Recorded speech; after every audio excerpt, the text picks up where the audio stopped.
राधा और कृष्ण की प्रेम कहानी। जब भी प्रेम की बात होती है, भगवान श्री कृष्ण का नाम सबसे पहले आता है।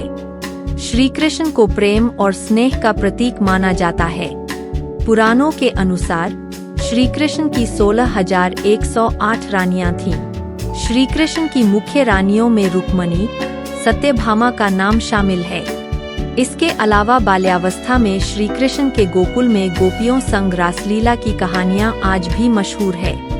हालांकि सभी को प्रेम और स्नेह का पाठ पढ़ाने वाले श्री कृष्ण का नाम सिर्फ राधा के साथ ही लिया जाता है।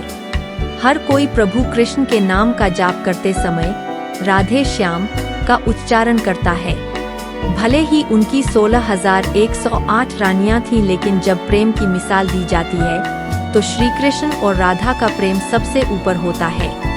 श्री कृष्ण और राधा की प्रेम कहानियां पीढ़ी दर पीढ़ी सुनने को मिलती है, लेकिन जब भी राधा रानी और श्री कृष्ण के प्रेम का जिक्र होता है तो यह सवाल जरूर मन में उठता है कि जब दोनों के बीच इतना प्रेम था तो कृष्ण ने राधा से विवाह क्यों नहीं किया। 16,108 रानियों में एक राधा क्यों नहीं थी? कौन थी राधा? पद्म पुराण के मुताबिक राधा वृषभानु नाम के एक गोप की पुत्री थी। कुछ विद्वान मानते हैं कि राधा का जन्म यमुना नदी के पास स्थित रावल गांव में हुआ था। बाद में उनके पिता बरसाना में आकर बस गए थे। हालांकि कुछ लोगों का यह मानना है कि राधा का जन्म बरसाना में ही हुआ था। बरसाना में राधा जी को लाडली कहा जाता है। ब्रह्मवैवर्त पुराण के अनुसार राधा जी कृष्ण से 4 साल बड़ी थीं और उनकी मित्र थीं।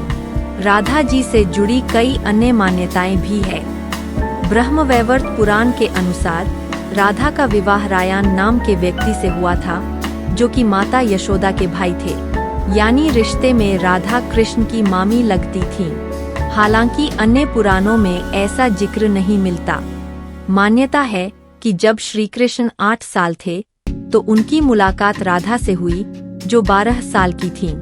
श्री कृष्ण राधा से प्रेम करने लगे। दोनों एक दूसरे से विवाह भी करना चाहते थे। जब ये बात राधा के घर वालों को पता चली तो उन्होंने राधा को घर में कैद कर दिया। वह लोग राधा और कृष्ण की विवाह के इसलिए भी खिलाफ थे क्योंकि राधा की मंगनी हो चुकी थी। कहा जाता है कि श्री कृष्ण ने राधा रानी से शादी करने की हट कर दी थी। इस पर यशोदा माता और नंद बाबा उन्हें ऋषि गर्ग के पास ले गए। ऋषि गर्ग ने भी कान्हा को बहुत समझाया। इसके बाद कान्हा का मथुरा बुलावा आ गया। वह हमेशा के लिए वृंदावन छोड़कर मथुरा चले गए। उन्होंने राधा से वादा किया था कि वह वापस लौटेंगे, लेकिन वह कभी वापस नहीं आए। नहीं राधा जी के मथुरा या द्वारका जाने का जिक्र मिलता है। राधा और कृष्ण का विवाह न होने के कई कारण बताए जाते हैं। इसमें से एक कारण नारद जी का श्राप भी माना जाता है। रामचरितमानस के बालकांड के अनुसार माता लक्ष्मी के स्वयंवर में नारद जी भी जाना चाहते थे। भगवान विष्णु ने नारद जी के साथ छल करते हुए उन्हें खुद का स्वरूप देने के बजाय वानर का स्वरूप दे दिया, जिसकी वजह से माता के स्वयंवर में नारद जी का काफी उपहास हुआ। जब नारद जी को इस बात का पता चला तो वह बैकुंठ पहुंचकर विष्णु जी से बहुत नाराज हुए और श्राप दिया कि उन्हें पत्नी की वियोग सहना होगा। यही वजह है कि रामचंद्र अवतार में उन्हें सीता का वियोग सहना पड़ा और कृष्ण अवतार में देवी राधा से उनका विवाह न हो सका। एक मत यह भी है कि देवी राधा ने ही श्री कृष्ण से विवाह के लिए मना किया था। राधा यशोदा पुत्र कान्हा से प्रेम करती थी, लेकिन जब वह मथुरा गए तो राधा रानी खुद को महलों के जीवन के लिए उपयुक्त नहीं मानती थी। लोग चाहते थे कि श्री कृष्ण एक राजकुमारी से विवाह करें, इसलिए राधा ने श्री कृष्ण से विवाह न करने की ठान ली। ये भी कहा जाता है कि राधा को महसूस हो चुका था कि श्री कृष्ण भगवान का अवतार है। वह खुद को एक भक्त मानने लगी थीं। राधा श्री कृष्ण की भक्ति में लीन हो चुकी थीं। वह भगवान से विवाह नहीं कर सकती थीं। भगवान श्री कृष्ण की शरारतों, उनकी लीलाओं और छल सभी कुछ मनुष्य के लिए कोई न कोई सीख ही थी। राधा से विवाह करना भी मनुष्यों को प्रेम की असली परिभाषा से परिचित कराना था।